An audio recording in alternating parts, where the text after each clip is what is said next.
Терең үмүт, жалындаган көздөр, ачык жүздөр.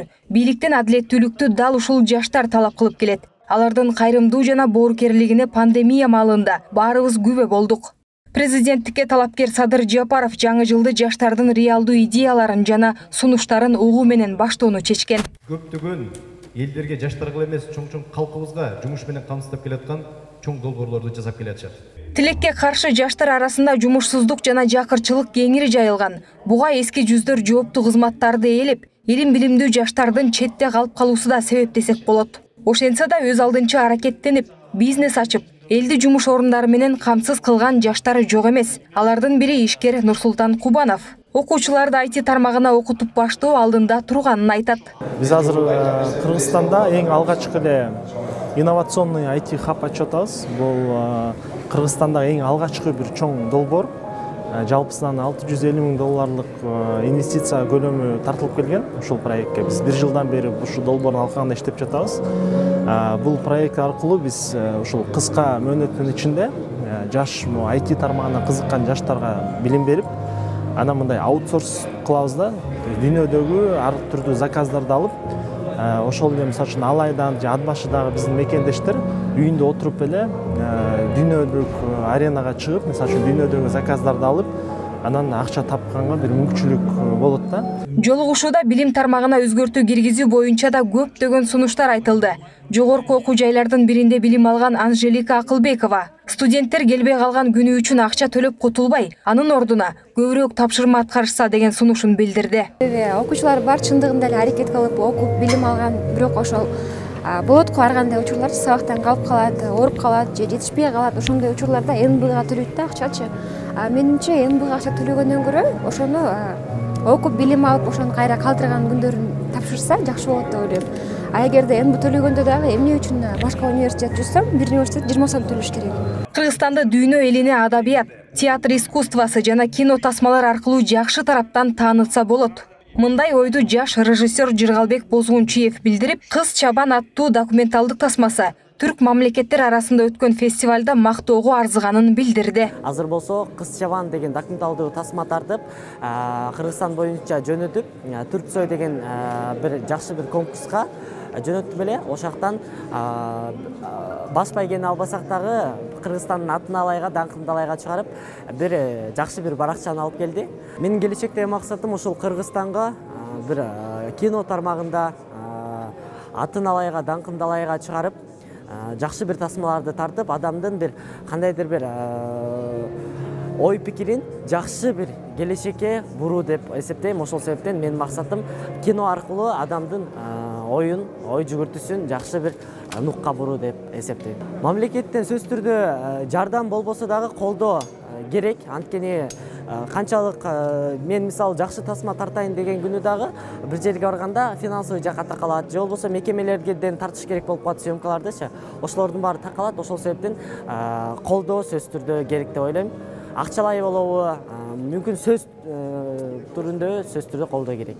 Кыялымдагы келечек аттуу жаштар форумунун сыйлуу коногу Садыр Жапаров учурда жаштардын реалдуу идеяларына муктаж экенин ачык айтты. Ал көптөгөн көйгөйлөр эбак бышып жетилди, эми саясий эрк гана керек деген пикирде. Мындан 3 ай мурда эле октябрь айында өлкө тагдырына кайдыгер карабай, акыйкат издеп аянтка чыккан өзүңүздөр мына жаштар болдуңуздар. Анткени намыскөй жана мекенчил жаштарыбыз коомдогу болуп аткан окуяларга эч убакта көңүл кош карабайт. Ошол октябрь окуясында сиздердин үмүт мындан ары Кыргызстан гүлдөп өссө экен деген аруу тилек болду. Убакыттан пайдаланып, мен бир нерсени белгилеп айткым келип турат. Жаштарыбыздын бардыгы ошондо өлкөдөгү орун алган акыйкатсыздыкка каршы чыккан үчүн коомчулукта өзгөрүүлөр болду. Ошол кыска аралыкта кыйын абалда турган өлкөнү оң жолго салууда колумдан келген күч аракетти жумшоого арнадым. Тилекке каршы убакыт өтө тар болду. Кудай буйруп, президенттик жарышта жеңишке жетсем, 30 жылдап чечилбей келген бардык көйгөйлөрдү жоюуга болгон күч аракетимди жумшайм. Биринчи кезекте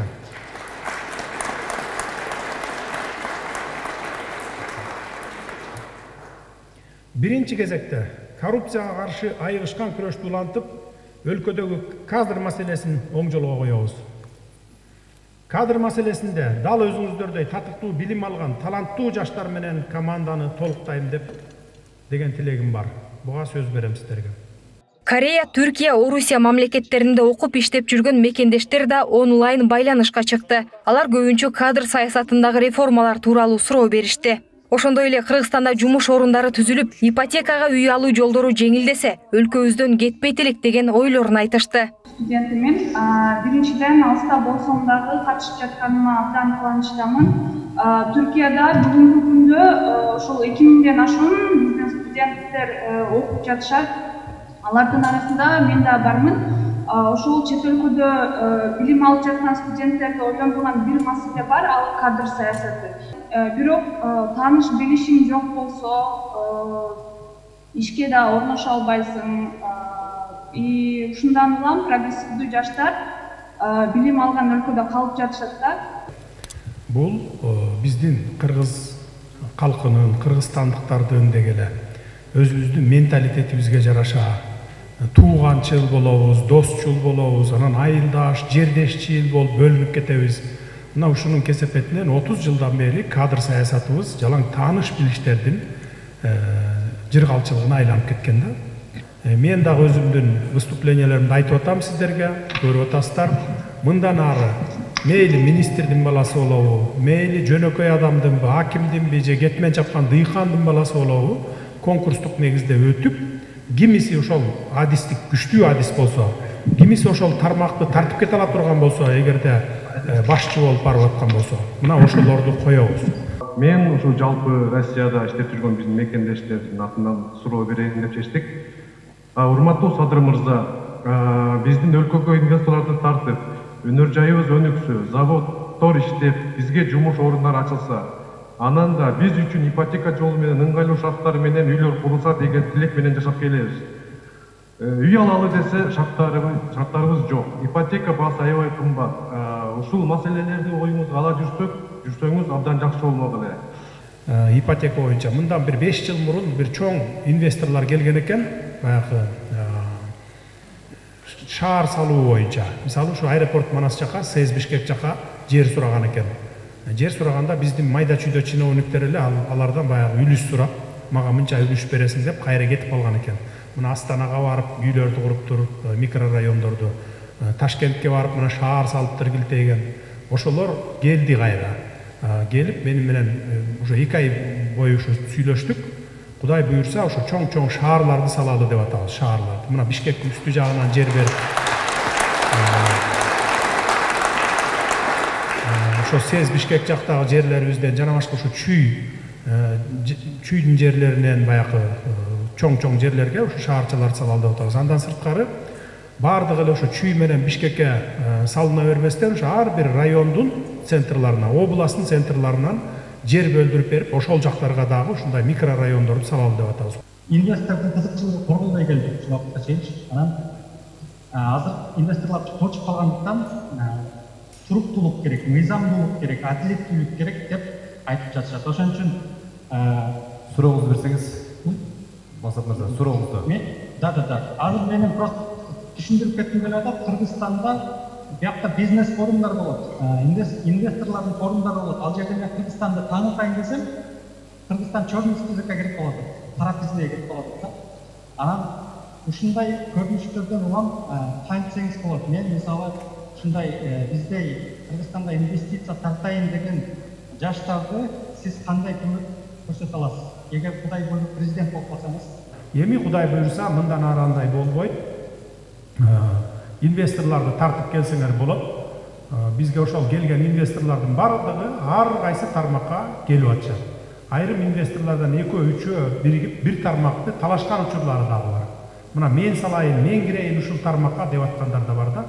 Мисалы айыл чарбасына, ГЭСтерди курууга, ушу үйлөрдү салууга мынакей талашып аткандар бар. Ушу 200 гектарлап, 400 гектарлап жерлерибиз бар экен, мүмкүнчүлүк тиги сала турган үйлөрдү шаар кура турган мүмкүнчүлүктөрүбүз. Мына ушуларды талашкандар дагы болуп атат да. Эми мындан кийин Кудай буйрса андай болбойт. Эгерде кимде ким ошентип инвесторду алдаган болсо, инвестордан ортомчулук кылып мына мен сени кезиктирип чыгам, мага баланча сум акча бер деген болсо, алар жазага тартылат. Жыйында президенттин алдындагы жаштар кеңеши түзүлүп, актуалдуу күндүн темалары ошол жерден талкууланып турса деген сунуштар айтылды. Туризм тармагында бир топ ийгиликтерди багындырган Элдар Шабданов төмөндөгүчө кайрылуу жасады. Экинчиден, эгерде буюрса президент болуп кала турган болсоңуз, сизди ушу туризм тармагына абдан чоң бир көңүл буруп коюуну суранат элем. Эң биринчи сиз ушу президенттин алдындагы туризм өнүктүрүү кеңешин түзүп берсеңиздер, калганын буюрса эл аралык уюмдар менен эксперттер көп жумушту кылып коймок. Көңүл бура турчу нерсе, бул 7 кадамдын бирөөсү дагы мамлекеттен каражат талап кылбайт. Азыркы кийинки ушул жылда, ушу келе жаткан жылда биз бюджетте акча жок экенин эске алып, көп мындай өзгөрүүлөрдү кылышыбыз керек. Ушу туризм ушу тармактардын бирөөсү, буюрса ушу 7 кадамдын бирөөсү каражат талап кылбайт, буюрса каражатсыз эле бул тармакты өнүктүрүп кетсек болот. Мен суроом, ошол Актурпак айыл округунда биз күрүч өстүрөбүз да. Күрүчтүн түрлөрүн өстүрөбүз. Ошол жерге биз атайын машу мамлекеттик деңгээлдеги кичине завод ачылса деп, күрүчтү кайра иштетүү боюнча. Күрүчтү баягы экспорттоо боюнча шарттарды түзүп беребиз, Кудай буйрса. Анан Баткенде эң негизги көйгөйлөрдүн бири баягы сугатка суу жетпеген көйгөйлөр болчу. Муну мен барып алыбыздын жетишинче иштеп турган мезгилде барып туруп $150 миллион бөлүп бергенбиз. Бул жана Кулумду каналына суунун деңгээлин көтөрүп, өзү бир топ жерге, бул жерде 100 гектар жерлер өзү сугарыла тургандай кылып бердик. Кудай буйрса азыр иш жүрүп атат. Ушу жылдын аягына чейин, эмки жылы ушу аяктап бүтүп калат болуш керек. Ал жогорку окуу жайларда билим берүү орус тилинде жүрөт.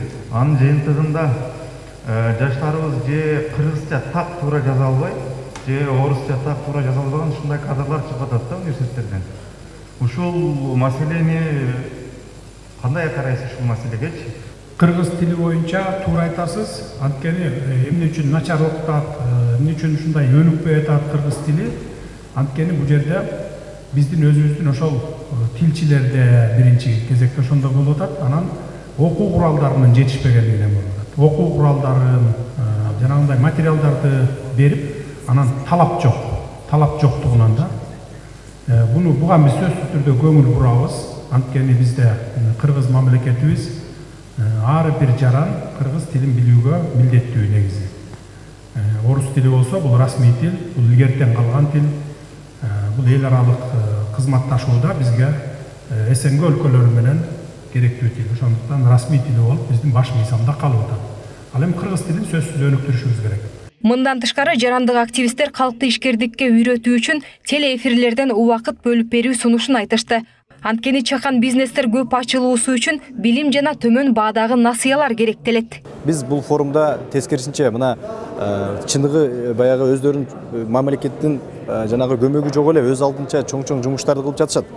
Чоң кыймылдарды кылып жатышат. Алар мамлекетти бер деп эмес, өздөрү сунуштарын бере алат. Конкреттүү бир реформалар боюнча сунуштап атат деген бир багытты көрсөткүбүз келди да. Мына форумдун алкагында бизде 4 спикер билим тармагында, туризм тармагында ушул өздөрүнүн жакшы бир ойлорун берди. Мына жөн эле баягы презентация кылып койбостон жыйынтыгында ошол ойлорун конкреттүү түрдө кагаз түрүндө бизде ушул талапкер Садыр Нуркожоевичке берди. Анын биз бирден бир үмүтүбүз эмне болду? Бул президент болуп калса, анын өзүнүн программасы бар. Программасында ушул бүгүнкү форумдун алкагында берилген алынган суроолорду колдонуңуз деген бир жаштардын чоң бир өтүнүчү болду да. Бүгүнкү жыйынга чет өлкөдөн келген тажрыйбалуу жаштар жана түрдүү тармактардагы лидерлер катышып идеялары менен бөлүштү. Президенттикке талапкер Садыр Жапаров жумушка алууда жакшы адам эмес, жакшы кадр деген талап коюуларына ишендирип кетти.